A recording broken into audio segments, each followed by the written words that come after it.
this isn't who I really want to be known for. You know what I mean? This isn't who I am. But it's like the first ever taste of, I guess, progress or engagement of some sort that actually made me feel like I needed to do something to continue it. She told me, though, and I do find it true, most people who do well in life aren't necessarily the most liked. That's true, yeah. I've heard that so many times, said from so many different successful entrepreneurs, and now we are starting to realize that. When you get into entrepreneurship, into bodybuilding, into just changing your physical and mental, you just develop a tough skin. You know what I mean? You don't really care what people think. I think most people, some sort of a moral compass or some sort of a faith in a higher being, would put their success to be obviously money, status, women, cars, X, Y, and Z. Whereas myself, I find success more to be about how we can help each other from a genuine place, truly showing love to people. 3, obviously having faith in God. And I think alongside that, just being able to be as present as physically possible with the people that you love. The bravest sight in the world is to see a great man struggling against adversity, according to Seneca.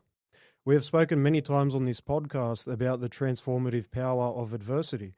However, it begs the question, what happens when discipline and endurance aren't enough? When struggle in and of itself doesn't transform you? What is the missing piece of the puzzle? Today's guest has lived at the intersection of those questions. Jean-Paul Gonios, or JP, is the founder of Revive and Thrive, where he helps entrepreneurs and executives reclaim their energy and sharpen their focus. But his story isn't just about performance metrics.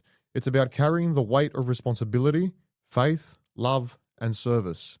In this conversation, we explore the journey from Stoic endurance to Christian transformation, the limitations of Stoic philosophy, how we actually define success, and how we can show up for those that we love.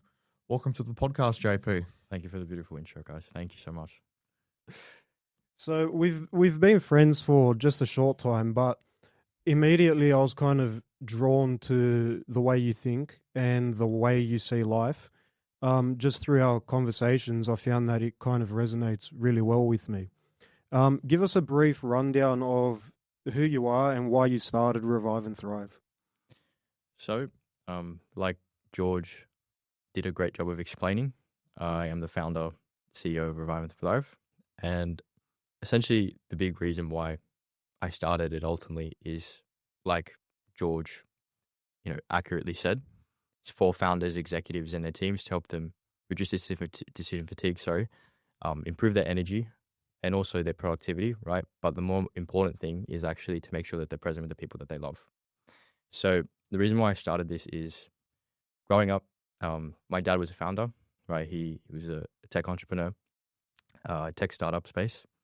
And because he was working so much all the time, he never really was able to take care of himself properly. And as a result of that, he also wasn't able to manage his stress, and then thereby, unfortunately, like it leading and putting it on to myself, to my mum, and obviously my brother as well, so to the family, and even people like outside of the family too, unintentionally. And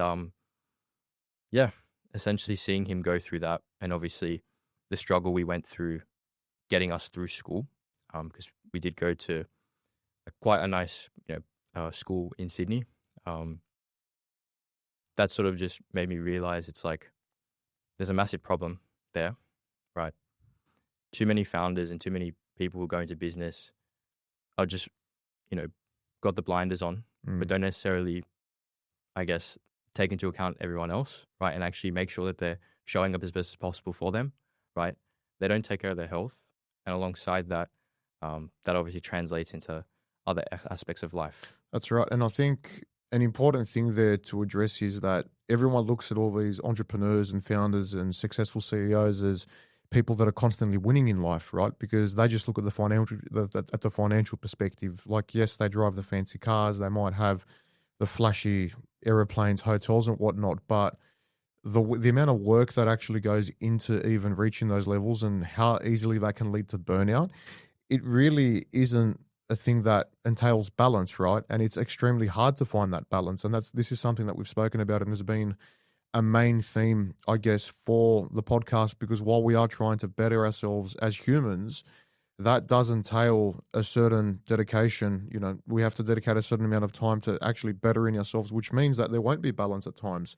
And in the CEO world, it's specifically or particularly skewed because No one really sees that. They don't know what goes inside the mind of a CEO, inside of an entrepreneur, a founder, especially when you're managing teams of 50 plus people, and not just the financial stress with your company either going bust or not, or paying your employees. It's something that I think definitely needs to be addressed, and those are men that need help too, because they're not just the people in the suits that we see that might necessarily be the stuck-up people that people perceive them to be. They're humans as well. They have their own struggles, and it's extremely important that we acknowledge that. And I think it's a fantastic niche that you've tapped into.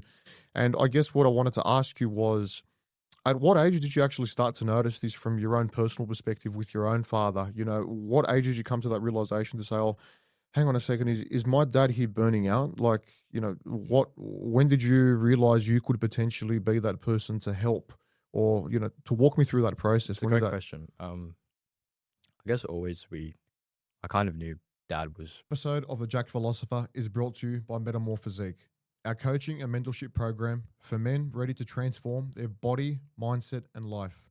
We know what it feels to be stuck, overweight, unmotivated, undisciplined. That's where we started. And that is why we created a program that goes beyond training plans and diets. We rebuild daily structure, discipline, and the confidence that comes from building a physique that you're proud of.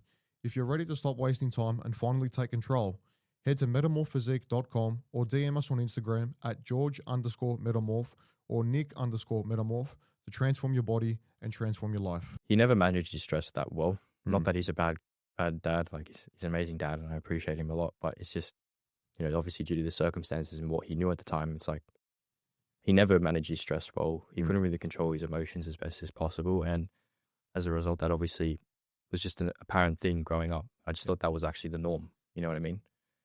But I'd say what really made me realize I could help people in this way was towards the end of last year. Obviously, I had a bit more of a generic online fitness coaching business. And as you boys saw, I posted a reel that went quite viral. By the way, if you guys haven't seen it, it's like me with my girlfriend. We went to a restaurant, and because I was like pretty dedicated in bodybuilding at the time, I wanted to stay on plan. I had an off-plan meal, which was I think like 100 or 50 grams of steak and like 200 grams of chips or whatever it was. So I brought my scale, put it out, and my missus just filmed it for a giggle, right, for a laugh. Weighed obviously the food, and she was like, "Why don't you post it?" Like, okay, why not? And then posted it, and then it went absolutely ballistic. I think you got quite a few million views. Or do you remember what the actual stats were from that? So I keep repeating the framework. So the first video though was the most. It got 12.5 million. Wow. And I think like 100,000 likes. Yeah. Oh, wow. Yeah. So what were you feeling as that was kind of blowing up? Initially, I actually had this conversation with my missus right after it was starting to go. And I was actually just contemplating, and I'm like, this isn't who I really want to be known for. You know what I mean? This isn't who I am. But it's like the first ever taste of, I guess, progress or engagement of some sort, right? That actually made me feel like I needed to do something to continue it. Yep. She told me though, and I do find it true, most people who do well in life aren't necessarily the most liked. That's true, yeah. And I've heard that so many times, said from so many different successful entrepreneurs, and now we are starting to realize that, but go on. Yeah.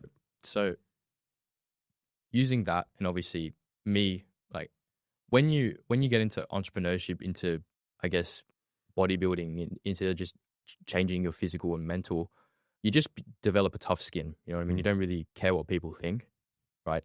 As much as you would, in the past.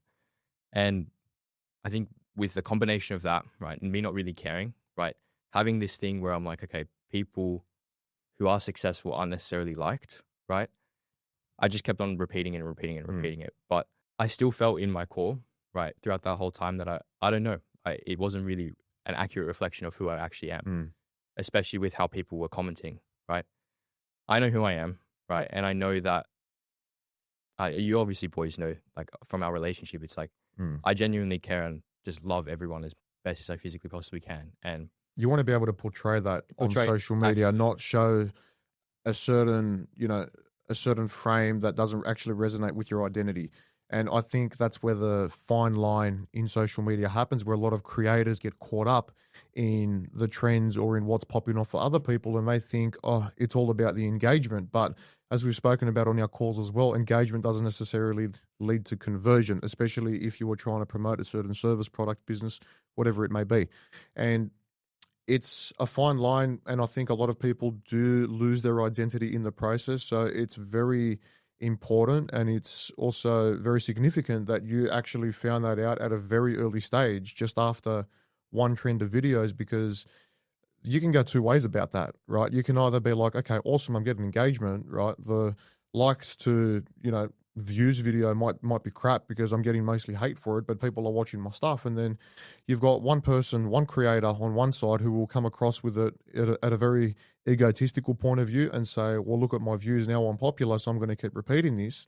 But in the process, you are losing essentially, who you are or who you were to put on this persona now for social media. And then you've got the other creator, which again has a genuine reason behind him putting out content. He's tried something, and this is where I believe we all have fallen into that sort of subcategory of in terms of content creation, where yes, obviously we understand the need to follow certain trends or to follow certain patterns because engagement is engagement at the end of the day, but actually tailoring those to, our ideal target market or our ICP, in our business, for making sure that we are actually trying to convert leads or whatever the goal of that content may be, but being original while making that content, not losing your soul in the process or not turning into that egotistical character where we are just essentially selling ourselves or selling some sort of persona on social media because of the potential engagement. So that's where I think that fine line needs to be drawn. And I'm very glad that, you were able to actually identify that at such a young age. And tell our viewers, by the way, so you're at the moment, someone that helps founders, CEOs. So you're dealing with people that are significantly older than you and more experienced than you. How old are you, JP? I'm 22. 22 years old.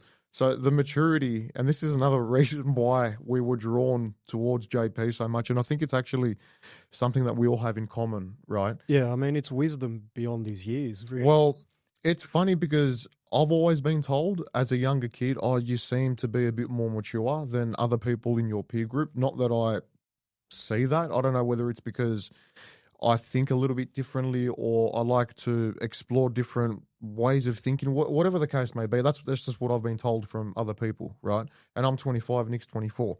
But we've always gotten along with older people because we've been able to have conversations with people of an older generation, whereas you're probably the first person in our lives, to be honest, that we've actually come across that seems to have that same level of maturity as that 30 or 40-year-old with a lifetime of experience, but at 22 years old, like you're 3 years younger than me. The stuff that I was doing at 22 years old before I discovered bodybuilding, that was literally right at the end of my sort of peak of, my extreme drug abuse, my, addiction to gambling, pornography, all of that stuff that I was doing and struggling with.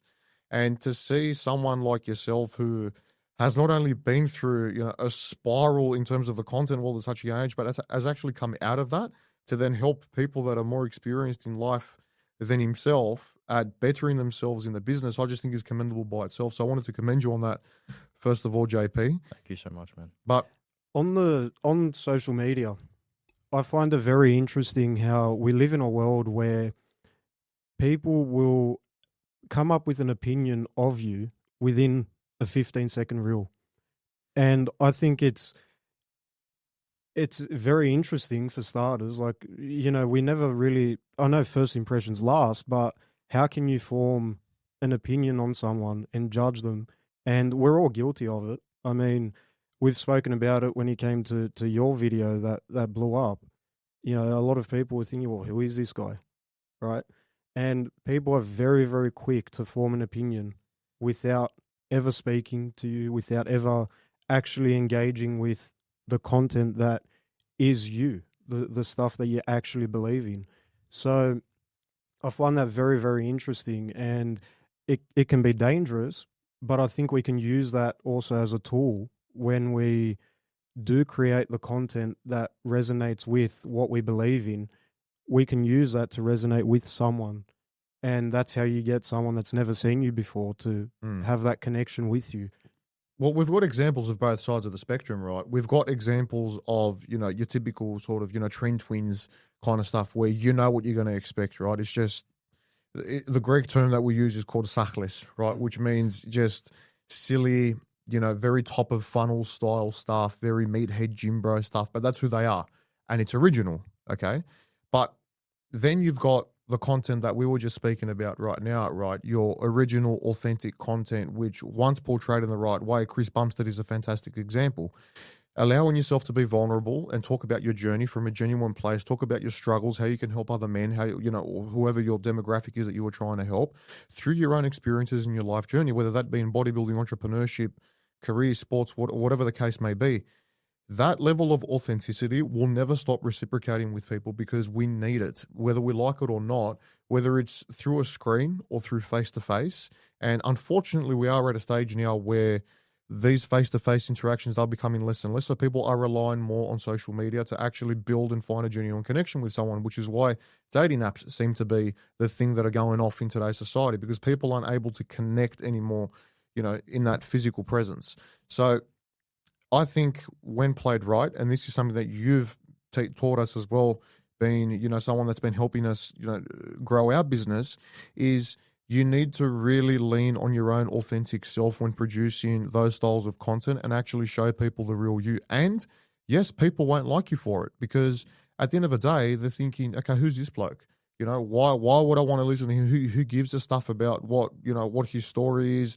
Why is he, showing us that all he's doing is cooking and eating chicken breast and whatnot? But all it takes is one person to really vibe with that or to really become, I guess, impacted by a style of content that's original, that's from you. And that's all you need to be able to make a genuine difference in that person's life, even if 10 people hate you. And a great example of that is someone like, Ryan Bennett, who's, another Australian online coach. And he's gone very hard down that sort of, be a man, be masculine. And he pisses a lot of people off in the process. But everything that he says is completely true. And he's built and scaled his own business, upwards of whatever it is now. Because he's literally nailed down on his market and he's genuinely helping the people that want to be helped because they're being heard. Their voices, their concerns are being voiced on social media by someone who is in a position of authority, someone who is in a position to help them.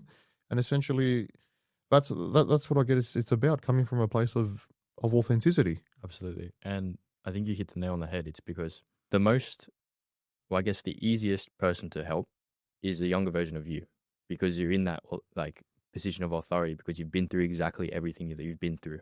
And I don't doubt with everyone, there are similarities in things that we've all gone through in just the collective human experience that we can all help each other with because we've been through things. So 100%.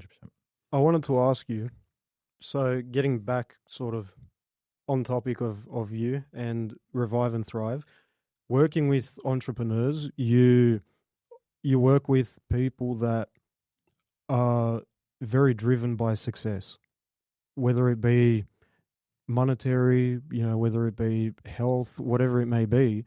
They're driven by numbers and they're driven by success. But how do they define success and how do you define success? I'd say you pretty much hit the nail on the head. I think most people, right, unless they have some sort of a moral compass or some sort of a faith in a higher being, right, would put their success to be obviously money, status, women, cars, X, Y, and Z, right? Whereas myself, right, I find success more to be about how we can help each other from a genuine place, truly showing love to people. 3, obviously, having faith in God. And I think alongside that, just being able to be as present as physically possible with the people that you love. Now, granted, I'm not saying that money, I'm not saying that all these things, if you have them, they're good things, right? If you work hard for them and you're able to do and achieve those things. But if it comes in the way of everything else, right, and that becomes essentially, I guess, people say in the Christian faith that it becomes your God, right? It becomes everything that you think and worry about all the time. that's not healthy, and that's not actually what's going to help you make an impact in the way that you want to. And I obviously saw that growing up, right? Because my dad was so focused on, and I understand financial stress is no easy feat to deal with, but because he was so stressed about how he was going to get us through school, nothing else mattered but that. And that obviously came at the detriment of how he showed up with all of us too. So did you come to this definition of success by sort of removing yourself and just observing, and then by seeing, by actually being aware of certain things in your life, your definition of success sort of changed? I think so. And then especially after, I guess, most people start a business because they want to make a lot of money, right? But as you grow in business, you realize that's not actually the most important thing, right? It's just a byproduct of all the other things that you learn throughout the process and the journey, which arguably is the most important thing. It's who you become throughout it that allows you to be able to have all these things. That's more important than the actual thing, than the end goal. And I guess this is where that segues perfectly into bodybuilding, because I actually did a post about this last night where I spoke about why I love bodybuilding as not just as a sport, but as a lifestyle, the art of just building your body. Because at the end of the day, what happens on stage does not matter. Okay. Yes, obviously we have our competitive goals that are attached to how far we want to take the career. And yes, I would love to win shows, if I have the genetic capability to do that. But it's the process of you ticking those daily boxes every single day, showing up, knowing that you've given it your all. That's where all that learning happens. People have asked me recently, including yourself, at the moment being 4 days out from a show, we're doing podcasts, we've been trying to sign clients, we've been doing, all sorts of stuff. And people do ask me, how have you been able to do this while doing a contest prep? Like that by itself is hard enough. And I said, because I love it. It fuels me in life. It allows me the challenges that I willingly put myself through, I know are actively building resilience and helping me build character for the future struggles that are to come. Because at the end of the day, that journey, these struggles are what makes up that byproduct, like you said, that end result. That end result, and the example that I always use, and I'd heard this on social media a while back, but I keep coming back to it because it's so relevant in every scenario, in every situation. People don't climb Mount Everest for the view at the top. They climb it because it is an extremely challenging feat, and most people die trying to do it along the way. Once you get to the top, it's done. You have to come straight back down or you'll die anyway. You're there for a few seconds and you can't see anything up there. But there is this obsession with getting there, with completing that journey, not to get to the peak of that mountain, not to win, like I said, the Mr. Olympia. Again, once you receive that medal, you go home, the show's done. It's how hard you fought to get there and the struggles that you've endured on the way is what builds that character, in my opinion, and all of our opinion. Yes, but there is a danger, and the danger lies in where you lose sight of what is truly important to chase that. Because, yeah, it's great if you're training to climb Mount Everest, but if you've got a family and you die along the way, well, what's really important? Getting to the top, or going through that journey, or being there, being present for your family. So there is a fine line there, because, and you see this, climbing Mount Everest is obviously a stand-in for anything. It could be a stand-in for building a multi-million-dollar business. Like you've said, JP, there's a fine line there, and you do need to be present for the people that rely on you, the people that you love, and I guess having tunnel vision and losing yourself along the way is where the danger lies, and that goes for absolutely anything, especially elite sports. Absolutely, hit the nail on the head. Yeah. JP, you've got an interesting definition of the symbolic meaning of your body. Do you want to take us through that? So you've described your body as a mirror and a shield. Absolutely. So the shield aspect of it, I'd say, is to protect your mind from a lot of the external forces that we may not see in this world, one. Two, obviously just from people in general, right, and people's opinions. And then three, obviously the physical, right? It's like we need to be physically strong to be healthy. And then the mirror it's just an accurate reflection of how well you're treating yourself or how much discipline you have at that current point in time. During bodybuilding prep, you're so disciplined because of the byproduct of how you look, right? And then vice versa, when you're in off season, it's a different story, right? For some people, they take it too far. Some people, they do it right. But you're just essentially, your habits make you who you are, right? I know that's something that you boys really embody, but it is the truth. Mm-hmm. It is absolutely the truth. And do you believe that it is necessary as part of being human to build up your body to serve you as a shield? Absolutely. In some sort of aspect. It doesn't have to be all the way to a bodybuilding prep or, you know, going through these like large extremes. But I do think learning how to lift, right? Whether it be in the gym, whether it be like anything really, just some sort of physical endure that you go through that's tough, really just helps you, I guess, like you said, be that shield and obviously reflect accurately like how you're feeling on how you're treating yourself at that point in time. It's not just that, it's respecting your body as well. I think it's, God only gave us one body. And I mean, obviously, don't look at bodybuilding. That's an extreme, and that's a passion in itself, I guess. But just looking after your body in general, making sure that it is kept healthy. Like, it is known that our muscles atrophy after a certain period of time. Our testosterone levels will drop after a certain period of time if we are not trying to naturally maximize, keeping our hormones optimal and whatnot.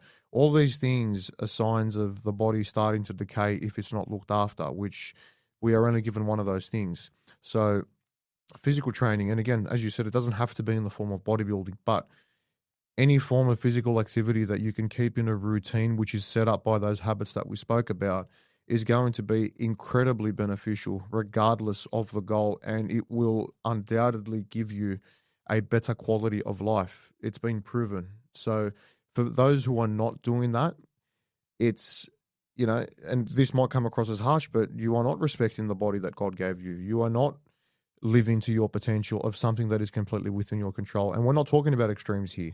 We're not talking about, like I said, doing a contest prep. That is a very specific niche that only a very small amount of people are able to do, which is why in our coaching programs, like I said, we don't try and just hammer the bodybuilding perspective of things. We speak about flexible nutrition. We speak about, flexibility over restriction, because most people just want to live their lives, enjoy good food, and be healthy as part of that process, and they should be able to do that. What's been skewed nowadays is obviously the amount of availability of all this bullshit information that's around, where people are confused, so they end up obviously going down the wrong paths that end up to binging tendencies, depression, food disorders, and all that sort of stuff that, we try and bring people out of. But having a basic respect for your body, I think, is, through the act of some sort of physical fitness or health or some sort of routine practice that you do consistently every single day, is the foundation of that. And if that's missing, then you are going to be living a very suboptimal life from a health perspective, which unfortunately is where, over 60% of the world is right now. Yeah, that's true. And one of the things that I noticed in particular, which I found very interesting, is given that the body is a mirror of how you value yourself, like your morals as well, your values and your self-respect. Given that, I realized that an outsider's perception of you subconsciously changes if you are fit, if you are strong, and if you are capable. To challenge you on that though, is that actually a good thing or not?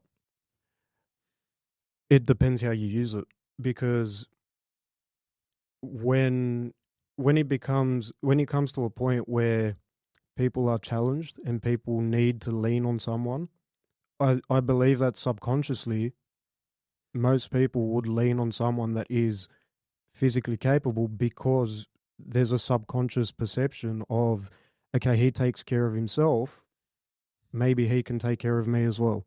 So when it comes to difficult times and you need someone there to lean on, I do believe that it is good. But on the flip side, people can let that get away from them and take advantage of how they are and how they've built themselves, and they can, I guess, impose their beliefs on people who are not willing to receive them. So there's two sides to it.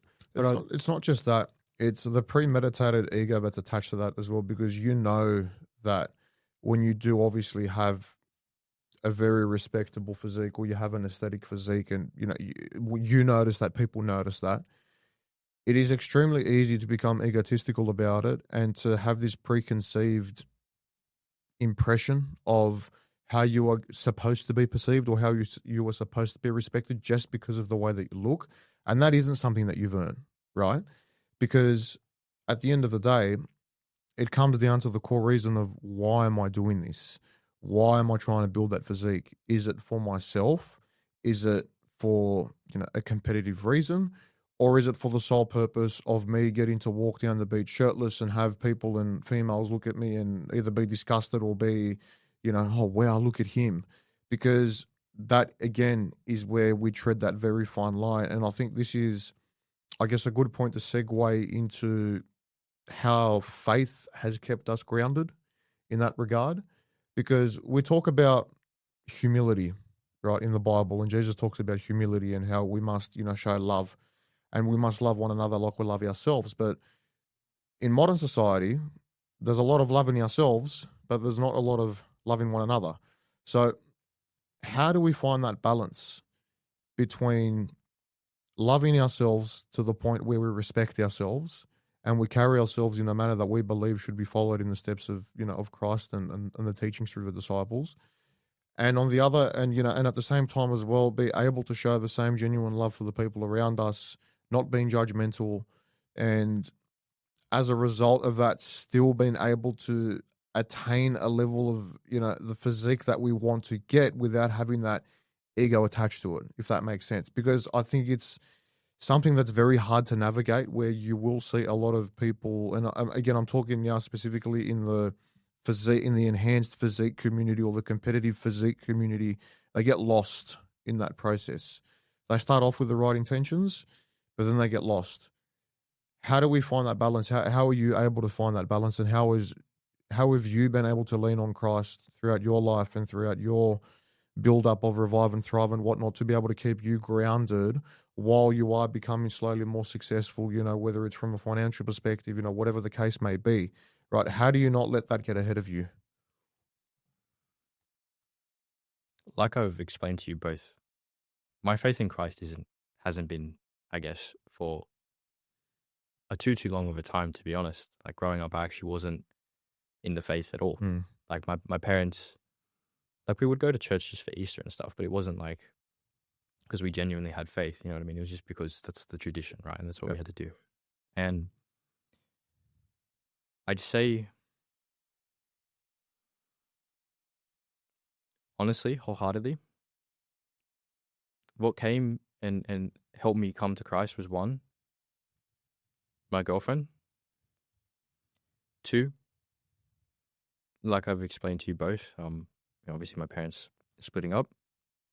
And then three, building my businesses and obviously just my whole entrepreneurial journey up to now, because,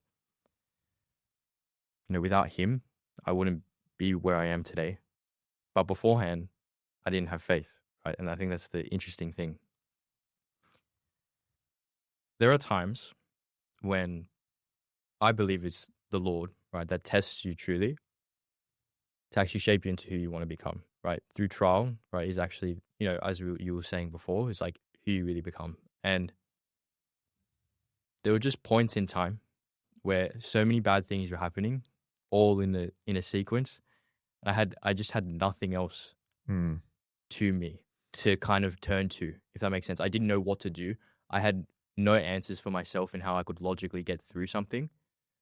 It was one night, like I'd gotten, I guess, more affiliated with the faith, and I guess being more open to, seeing if there even was a God in the first place. But honestly, it usually, and God usually does it to most people, it's like they typically get them to breaking point, right, to actually get them out of something, or actually get them to turn to him and rely on him. And once you make that choice, I think that's when it becomes easier to, one, take care of yourself, and then more importantly, take care of everyone else around you. What was that breaking point for you, if you don't mind me asking? Would you be happy to share that? So obviously, mum and dad splitting up wasn't ideal, right? Yeah, but that of course wasn't not. really the breaking point. I'd invested into like my first ever business mentor, right? Because I obviously knew I wanted to pursue some sort of online business, right? Specifically in fitness coaching initially. And when I invested initially, things were going quite well, right? It started off quite smooth, but at the same time, I was working another job. And because I was so focused on, I guess, building the business, right? Because it's generally what I wanted to do and I was so passionate about, I guess I fell off, right, in terms of doing actual work for the job. Sounds like the position I'm in, brother. Yeah. And Yeah. as a result, obviously I messed up a couple of times and, they let me go. Yep. And it was really at that point, because I hadn't really built those core foundations in business that I have now, that obviously I'm helping you boys with too. And I didn't know how to do anything myself, right? So that really, I guess, one, really made me realize how my dad went through financial stress growing up as well, and how much of an impact that does make on you. You got a taste of it. I got a taste of it. 2, I had just been with my missus for like 4 or 5 months. And how long ago was this, if you don't mind me asking? This was started 24. Okay, so Yeah. recent. Yep. Yeah. And we had been together for a few months, and all this had happened, right? Within the span of 5 months, mum and dad split up. I invested in a mentor.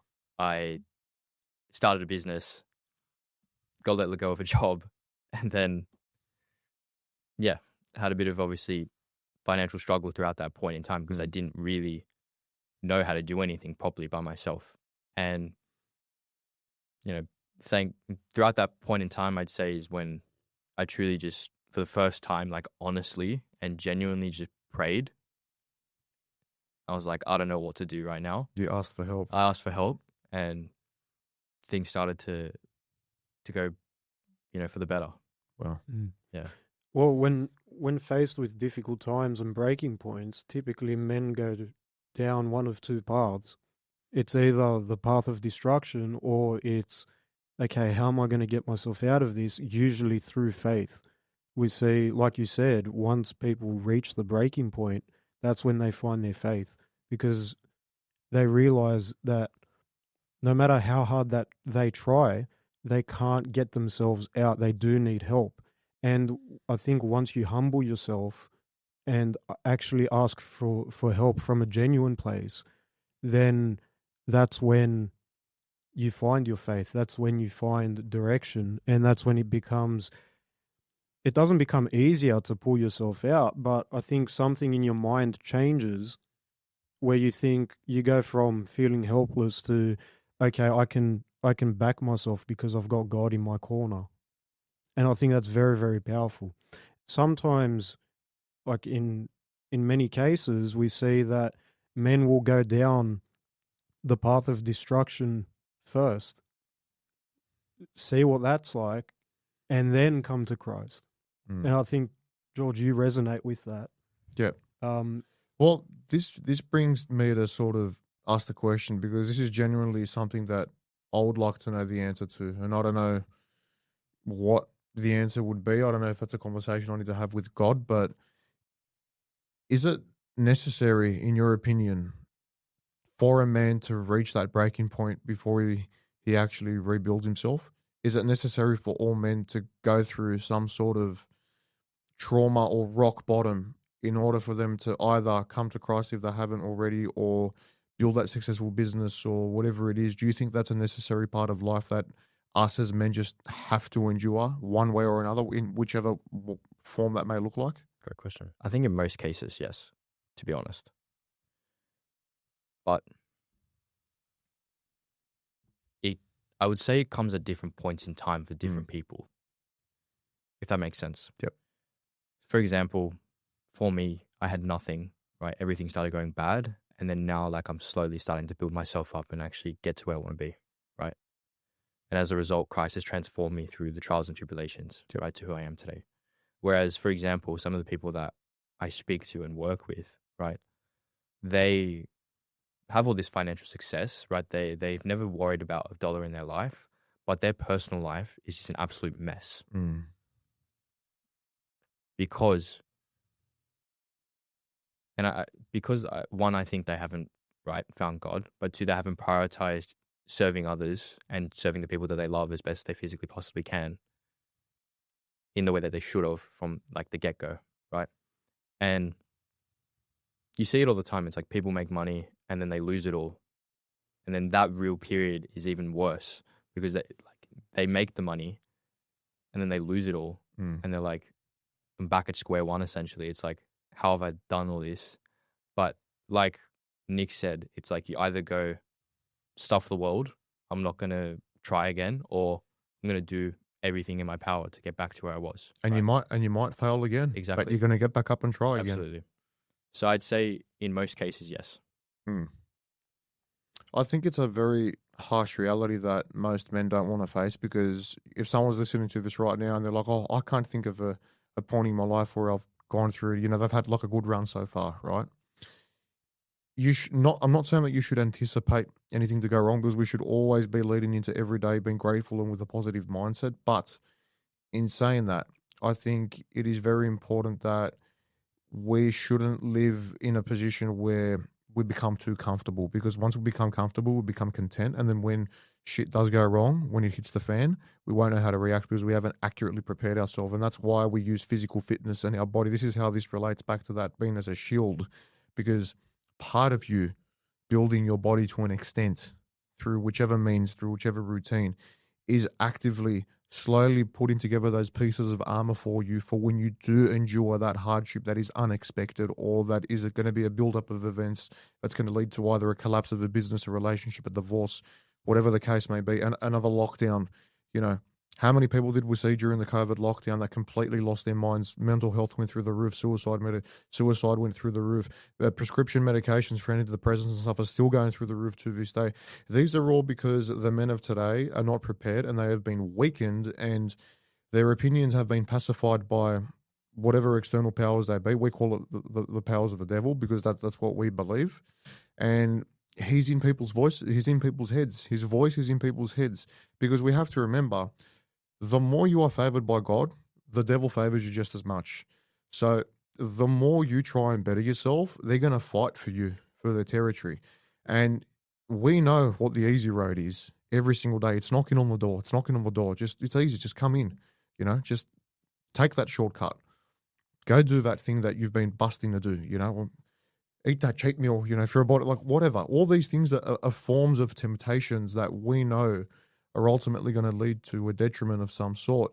And the more we build resilience, the more we build up that shield through the various forms of disciplines that we can apply into into our structure of our lives, is going to better prepare for that inevitable moment, which we just said is going to happen.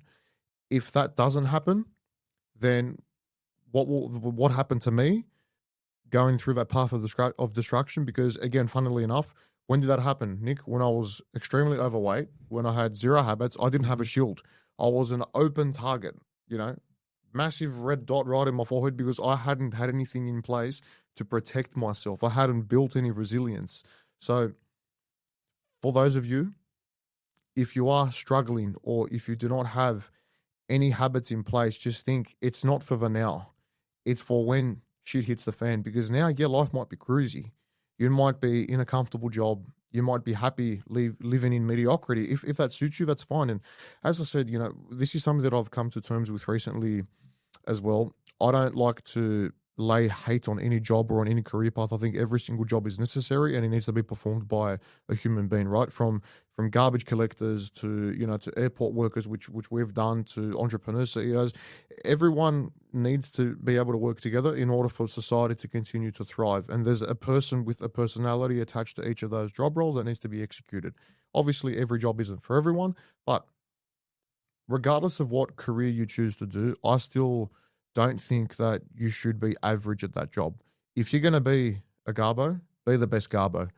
If you're going to be a council worker, be the best council worker. Have the best looking plants in your suburb. Not because you care about, because they're going to pay you more for it, because they won't, but because you are knowing that you are executing whatever it is to the best of your ability, which is actively going to help build that shield for you. It's going to help build that barrier for you because you know what you're capable of.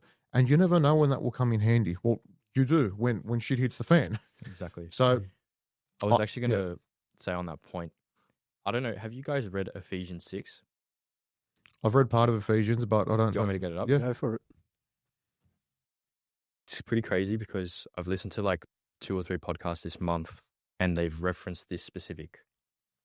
Sorry, can you hear me? In the yeah. Oh, my bad. In this specific Bible verse and this passage, which is pretty crazy, especially with everything that's been going on in the world, especially with Charlie and, well, anyway, everything else that's going on. Stand therefore, having girded your waist in truth, having put on the breastplate of righteousness, and having shod your feet with the preparation of the gospel of peace. Above all, taking the shield of faith, with which you'll be able to quench all the fiery darts of the wicked one, and take the helmet of salvation and the sword of the Spirit, which is the word of God, praying always with all prayer and supplication in the Spirit, being watchful to this end with perseverance and supplication for the saints, and for me, that utterance may be given to me, that I may be open my mouth boldly to make known the mystery of the gospel, for which I am an ambassador in chains, that in it I may speak boldly as I ought to speak. Wow. I think it's pretty crazy how much you went and talked about that, but how important it really is to, one, obviously be physically ready, but through the physical, you can be spiritually ready too. Correct.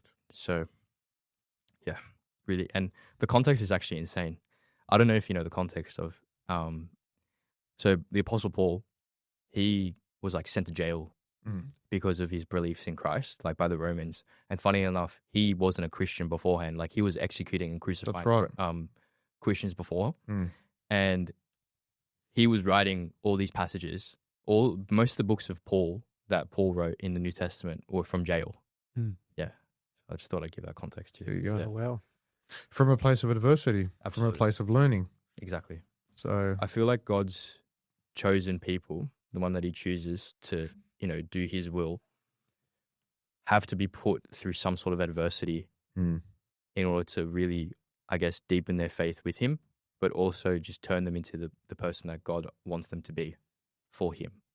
If that makes sense. That's actually the video that you shared with me yesterday. The time in the desert is very important.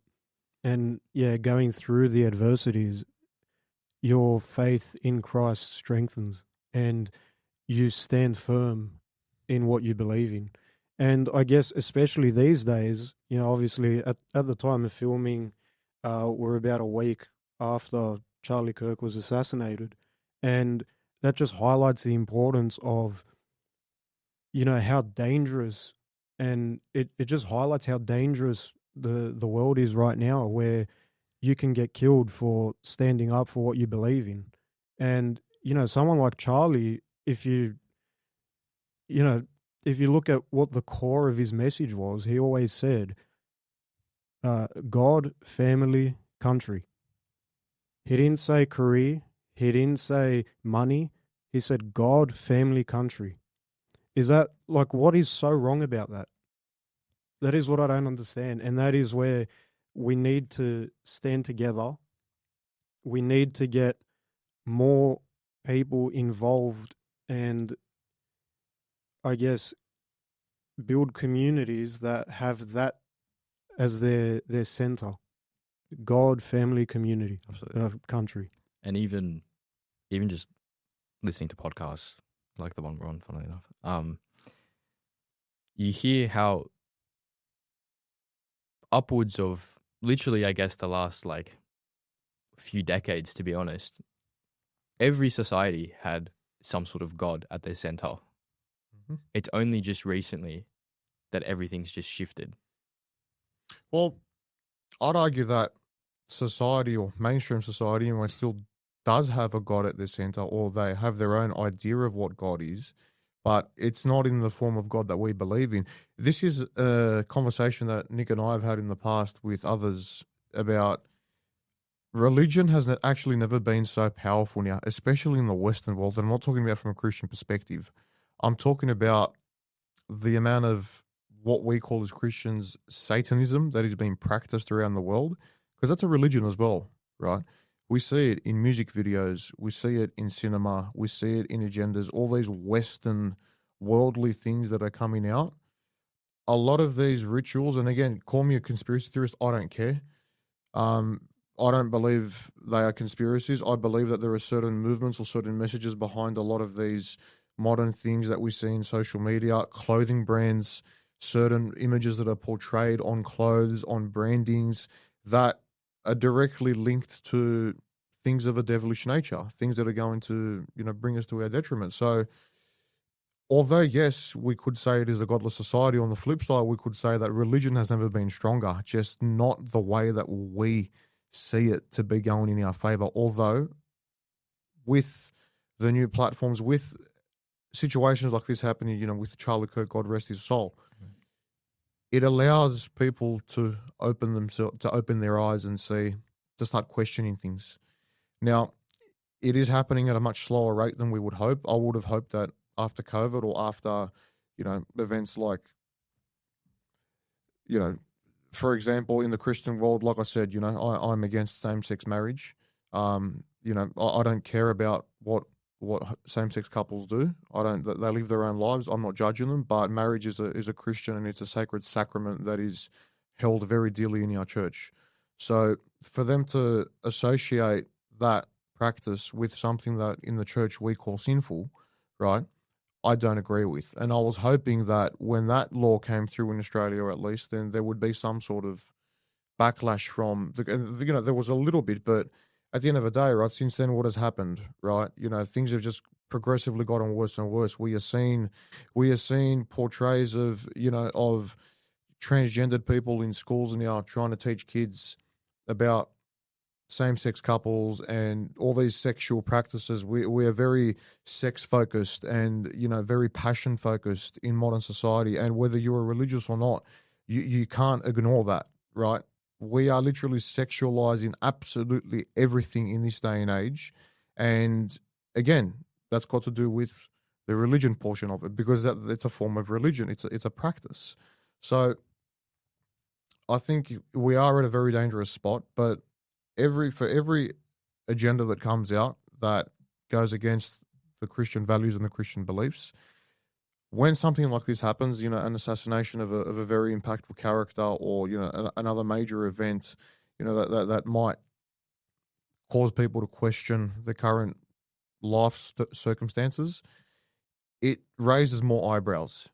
And I just hope that it gets to the point where not too much damage has been done before people actually wake up, because, yeah, it's good to see that we keep saying the tide is turning, but okay, how many more martyrs does it have to take before it fully turns? Well, I believe it's cyclical, right? I mean, we see it all throughout history, and I find it funny how they called, the 1100s, 1200s, the Dark Ages, when arguably that was probably when society was at its peak, especially in Byzantium. I think it's cyclical. Like, we see a rise in sort of values that are tied to Christian values and stem from them, and then after a period of time, it collapses.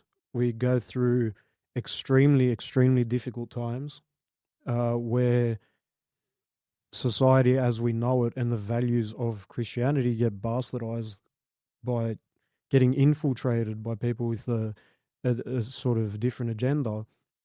And it's all a power struggle at the end of the day. But, no matter how much the struggle continues, I do have faith that God will prevail, like he always does.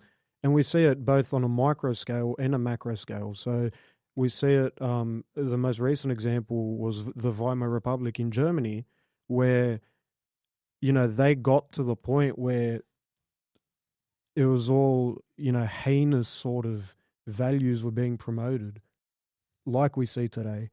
And that caused the rise of a tyrannical power, which, it happens. People do get angry. People do get upset at the direction that their society is going, and things happen. And then obviously, after the wars and all that, they kind of restructured everything. But, I do believe that we are getting to that point where there's going to be a lot of division. There's going to be a lot of fighting between each other before we start to rebuild our community with the values that have been respected and people have lived by for thousands of years now. So I do believe that it'll come back around, but it's going to get a lot worse before it gets better. What do you think, JP? Although the issue is, especially with everything that's happened the last couple of weeks, it's quite hard to reason with people nowadays. Yeah, you can't actually have a genuine conversation and an open conversation, because if it doesn't align with their beliefs, they just tell you to get effed and go away, pretty much. You know what I mean? Yeah, I actually saw something very interesting this morning where this guy was saying, when you go to present an argument, the people on that side, they don't argue back. They diagnose you. So it's like, okay, I want to have stricter borders. Okay, you're a xenophobe. Yeah, literally. Have you ever seen the Jubilee 20 versus 1? I have, yeah. The Surrounded series, yeah. Yeah. All that is just, some of them are good, like, don't get me wrong, but a lot of them are just there to blast whoever's on the other side of the table and give their opinion. Yep. They're not actually there to have a conversation. No, and as soon as one of them, on the off chance they do start having a conversation, they get voted out straight away. Exactly. Because they know there's no real substance in the argument. Yep. So vote them out so we can get the next person to start ad hominem attacks. It's like, well, how are we going to get anywhere if you can't even have a conversation? That's my only issue with everything now, because it's like, There's how a very can we reason with people? passive-aggressive. Yep. Like, I think I was actually listening to Tate specifically about this, and he hits the nail on the head. It's like, when people go, and especially when it comes to big things like war or anything like that, there's always some sort of an agreement, or there's some sort of respect for the other person, right? Even if they're at war with each other or they're fighting each other. But now it's like, no, you don't have my beliefs. You're an idiot. You deserve to die, X, Y, and Z. Yep. So what do you think could be the first step into coming up with a solution for that? Honestly, I couldn't tell you. Very uncertain times. Aside from, I guess, people finding faith. That's it.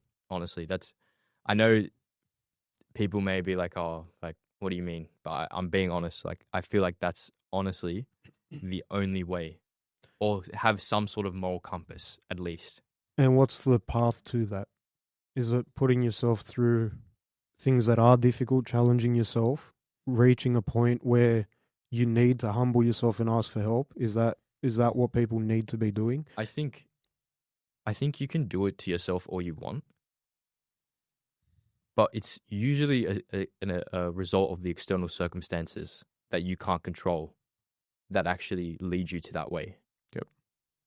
Because it humbles yourself, like you were saying, Nick, because we can't control anything, really. We can control what we can control, but all the things that happen to us are mainly out of our control.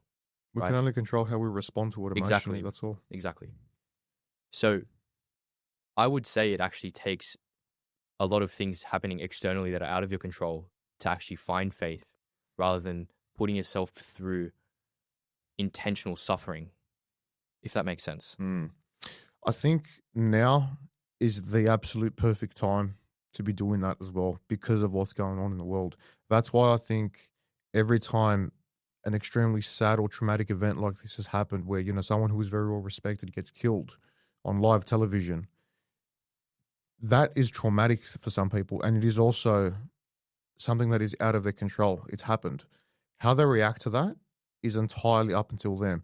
It was actually interesting, and I want to bring this up because it's very significant with how it ties into this conversation. I was doing one of my client check-in feedbacks the other day, and he just recently had a family member pass away. And in his check-in feedback, he wrote, and this particular individual as well has had issues with alcohol in the past and drug abuse, very similar to what I had. He's a middle-aged man, and he's currently going through business restructures and whatnot as well with his own personal business. He's got a lot on his plate. And this just came up, and he told me in the check-in feedback, he essentially had an off week. He got back on the alcohol. He had a few drinks. And in his feedback, he wrote to me, this was the way that I had to deal with my friend's passing, right? So during my feedback to him, I said to him, look, I completely understand. You need your time to grieve. It is human to grieve. But you getting back on the bottle, you getting back on drugs or doing this is not going to change the fact that your mate's dead. And I said it exactly like that. As harsh as that may come across, it's the reality.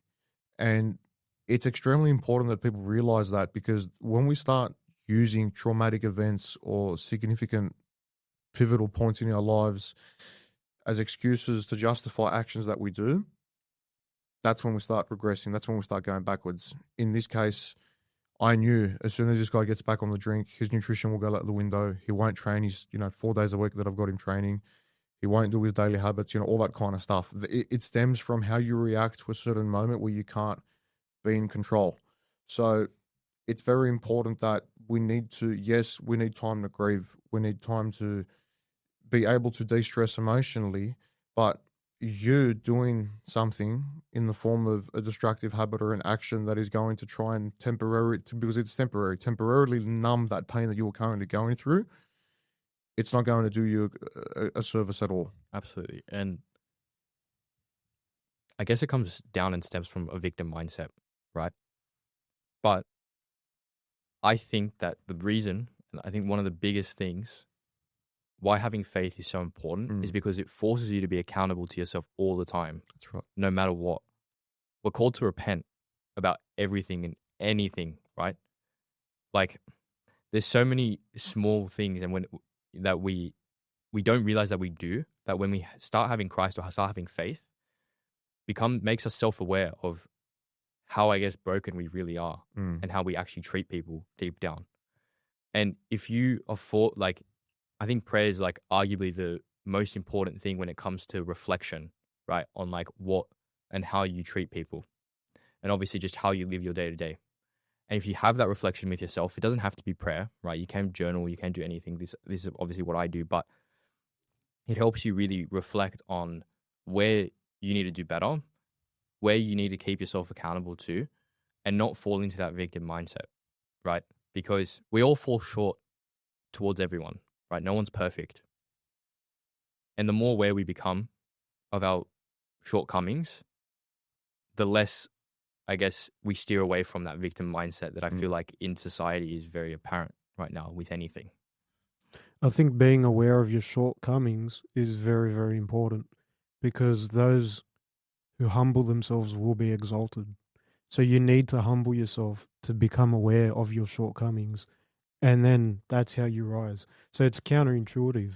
A lot of people say, back yourself, have some sort of borderline arrogant confidence in yourself. When in reality, what you should be doing is humbling yourself and allowing Christ to take the reins. You worded that so well, man. That's perfect. Absolutely. Yeah. I think it's something that I'm still working on myself, obviously. And with me personally, I find, like you can say all the books here, I do find that a more stoic approach to adversity works for me. But I know you will challenge me on that. I see how it's useful, but I don't agree with it wholeheartedly, because Stoicism at its core, right, is actually just completely shutting off your emotions. Essentially, right? Is it? To an extent, right? It's obviously embracing suffering, right? It's going through hardship to come better on the other side, but it really does come from, at its core, some sort of a sense of emotional detachment completely from things. And if you can't be like if you don't have emotions at certain times, Mhm. you won't be able to feel the bad times and then actually feel the good times, which I think is very, very important. But I also think emotions are actually not a bad thing, despite what people say. If we can control them, it's good. But feeling the things isn't necessarily bad. Because, for example, you boys, right, when you got into that fight that you were talking about, Mhm. George probably felt so horrible in his heart, right? And Nick, you obviously felt like, oh, like, you know, probably same thing, right? Like, we're brothers, as if we like literally just punched on, like, what is Yeah. going on? But if you didn't feel that way, would you have actually made a change? Well, that comes down to, again, our morals and our upbringing from course. a spiritual perspective.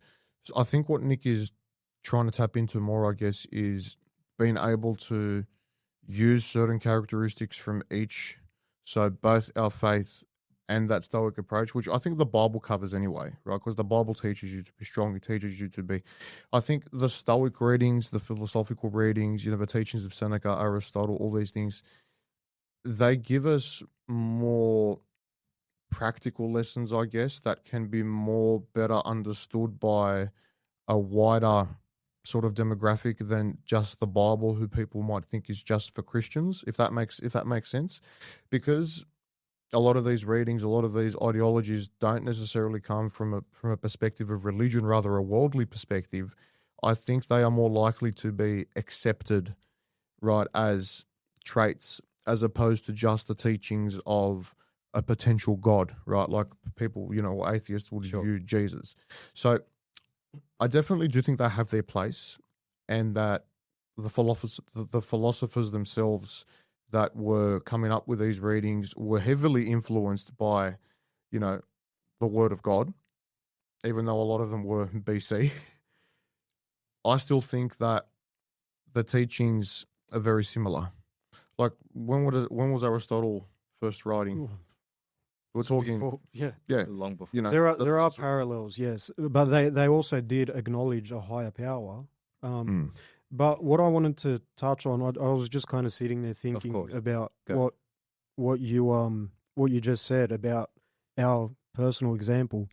I do believe that I've found sort of like a good balance between the two, and in that particular example, in the big fight that we had, we've had plenty of them, but in the big one, there was a lot of emotions there, and my ability to acknowledge what I was feeling really came into play there, because obviously I felt angry, obviously I felt hurt. I was thinking, where does our relationship go from here? What I did was I acknowledged those feelings and I kind of put them aside. I stripped myself away from the situation and I said, okay, what's more important here? How angry and hurt I feel right now, or my radical love for my brother? Because I do love my brother like I love myself. I want nothing but the best for him, despite, what our shortcomings are, and despite any sort of bumps that our relationship hits. I can put that aside because I know that what we have, our relationship, is very special.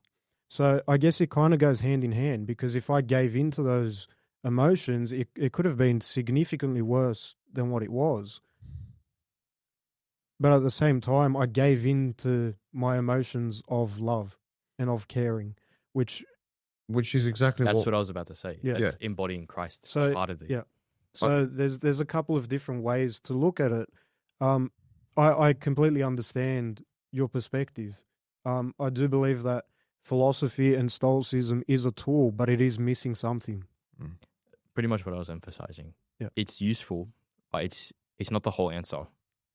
As you said too, I think why a lot of these people have gravitated towards your influences like the Tates and whatnots, because they don't really show that emotion. And then this is where that, misconstrusion happens between how a man should be, emotionless, fearless, a leader, but not show love, which a lot of these young men now are just completely missing the point of what they are trying to say.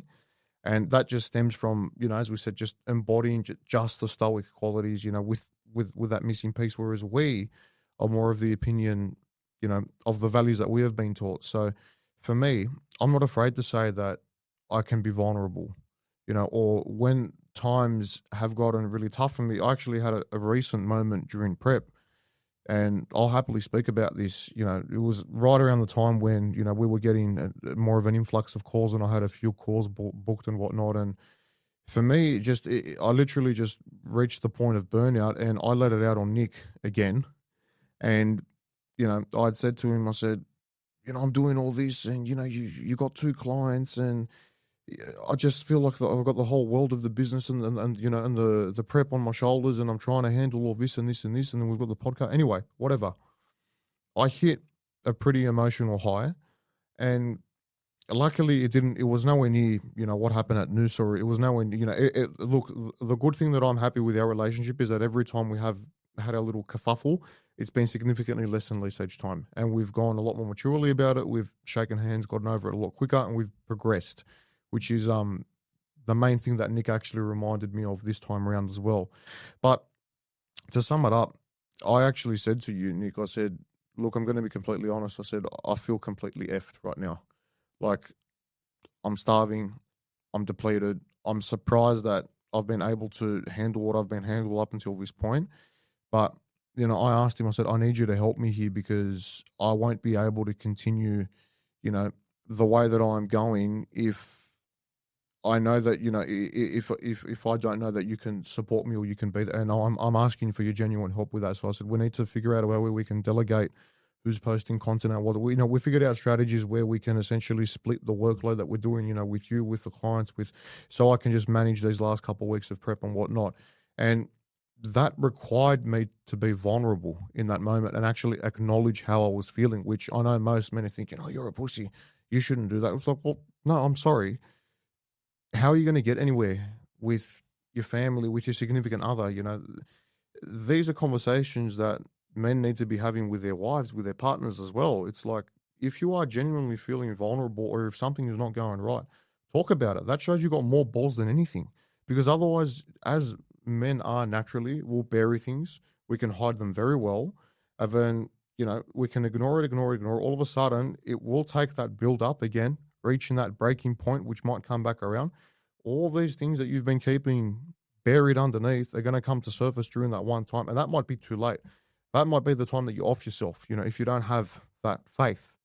So I think it is extremely important that you young men as well, I don't care how tough you think you are, actually open yourselves up a bit and don't be afraid to talk about how you are feeling if, there is something that needs to be addressed, if something that's going on that you need to fix in your life, talk about it. Don't bury it. Find someone that you can trust, have relationships. This is why it's so important that you surround yourselves with good people, because if you don't have people, like I said, the boys that I'm sitting with right here, like my brother, like JP, like the groups that we were involved in that we can genuinely confide in, then you're not going to go very far when shit starts to go wrong, because you don't have that support structure, which is so important to have. So important.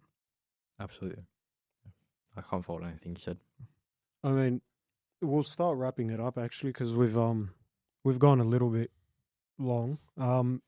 So we've kind of circled this idea of building yourself up to be able to carry the weight of responsibilities, to be able to turn up for the people that you love. My personal perspective on that is, like what the Jacked Philosopher sort of stands for is, you need to be able to build yourself up, and sort of put on that armor, both literally and metaphorically. So I believe that the easiest place to start is with yourself and with your physical health, and from there, everything else sort of comes into it. So as you're cultivating your body, you're at the same time cultivating your mind through learning, reading, studying, and then you're cultivating your spirit through faith. And I believe that one thing leads to another, where once you start prioritizing your physical health, and in turn your mental health and spiritual health, that's when you can carry the weight of responsibility. That's when you can turn up for those that you love. The Holy Trinity. Well, yeah. Amen. And I Yeah. believe that your story, JP, especially working really closely with entrepreneurs, that's, I'm just assuming here, but I'm guessing that's what they're missing. And that's what you try to instill in them. Yeah, especially seeing that in my dad growing up. Mm. One, and then even throughout my own entrepreneurial journey, I've found that it's a big reason why I actually really shifted to who I'm trying to serve now. It's because I realized even building my business, I was embodying the same habits that I saw with my dad growing up, right? With my partner, with people in general, and I didn't want to continue that. Mm. Like that's not what I want. That's the last thing. It's not even the reason why I wanted to even build a business in the first place. Wholeheartedly, the only reason why I wanted to do entrepreneurship is so that myself and my family, right, and anyone who I love doesn't have to worry about any financial stress, like at all. That is literally the only reason why. Mm. Not for any status, not for anything else, right? Not to buy like a fancy watch or anything. It's truly just so we didn't have to worry about those things.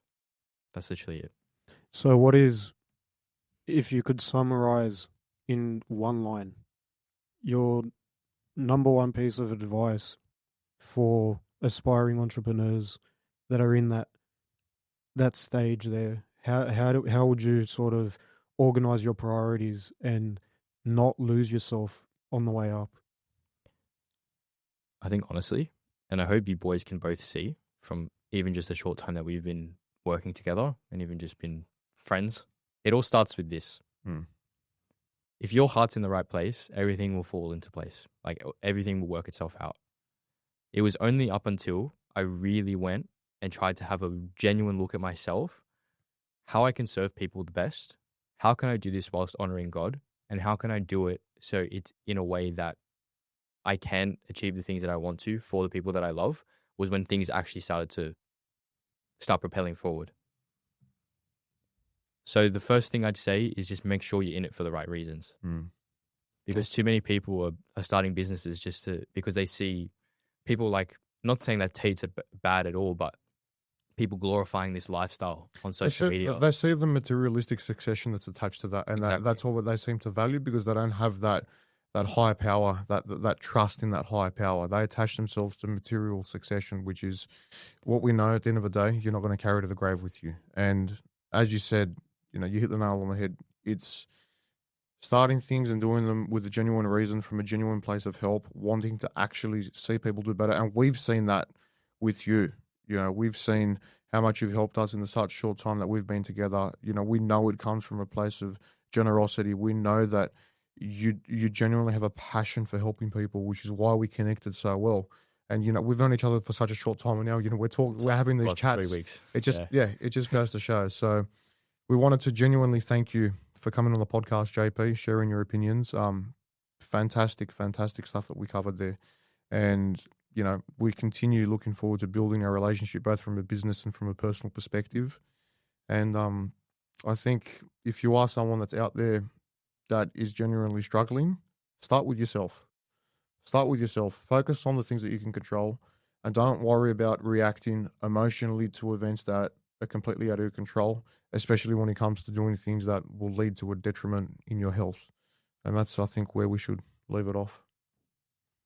I'm happy with that. I think so.